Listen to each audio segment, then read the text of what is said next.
All right, so as you know, the Cowboys now have quarterback Trey Lance. Clarence Hill Jr. of the Fort Worth Star-Telegram tweeted this yesterday. For those who made a big deal about the Cowboys not informing Mike McCarthy before making the trade for Lance, Clarence, I love you, but that is a big deal. McCarthy has no problem with it. I was involved in the evaluation, and the actual business component of it, I am not involved. Those decisions come down to Jerry and Stephen Jones. Okay, fine. But one of them said on Saturday night that McCarthy wasn't told that they were doing this, and Dak wasn't told that they were doing it. And I wrote about this yesterday. We talked about it yesterday. We played the Jerry Jones clip.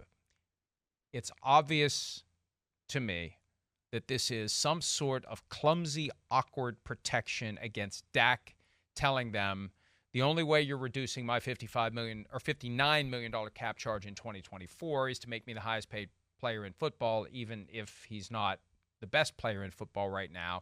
He's got the leverage to do it. They need a plan B. It's that simple.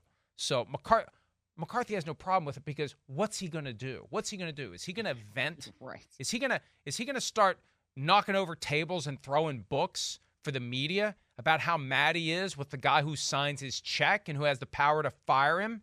Of course not. If he's mad about it, he's going to keep it in-house. That's the responsible thing to do. He's not going to tell us he's mad about it. So let's not be naive, people. Just because he says he's okay with it doesn't mean he's okay with it.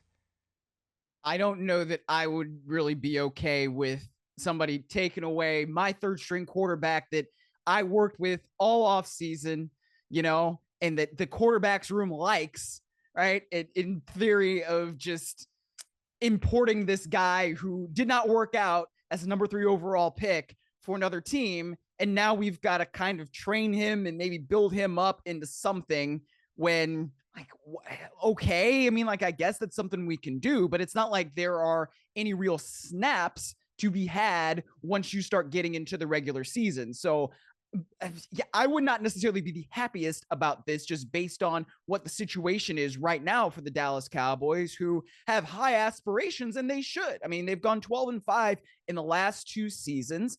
They were a team that, and they are a team, I think, that could end up, making a deep playoff run. So I don't necessarily know that bringing in a guy like Trey Lance really helps them right now. Because if you get into an emergency situation, who would you rather have? Will Grier, who has been there, or Trey Lance, who has not? I think the answer is pretty obvious.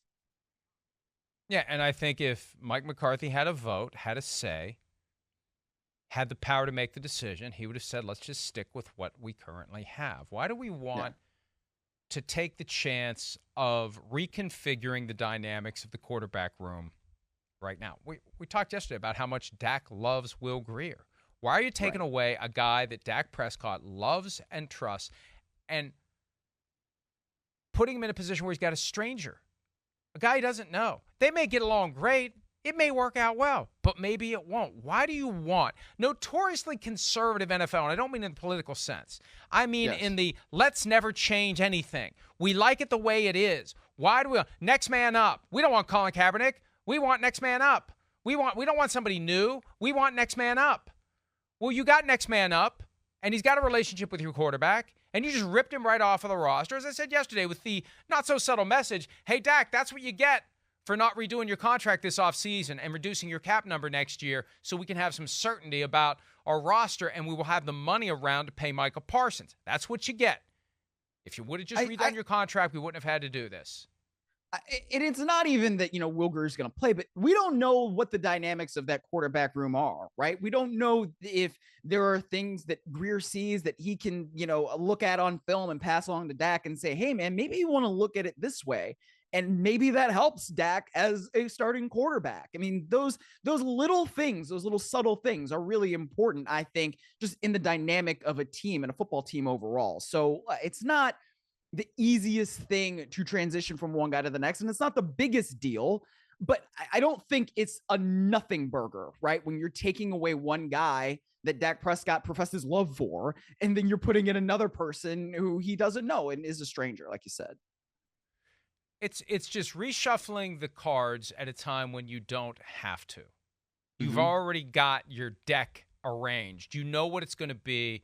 You're trying to build on what you've done the last 2 years. You'd like to beat the 49ers in the postseason. Everybody needs to be rowing in that direction. What are we doing grabbing an oar and throwing it overboard and putting in a new oar and just hoping for the best? It makes no sense. It makes no sense. Other than to give the Cowboys some sort of weird ace in the hole in the event that Dak Prescott next year puts them in a position where they have to choose between him and Michael Parsons. We talked about it's a wild card. That's not an something ace. We didn't.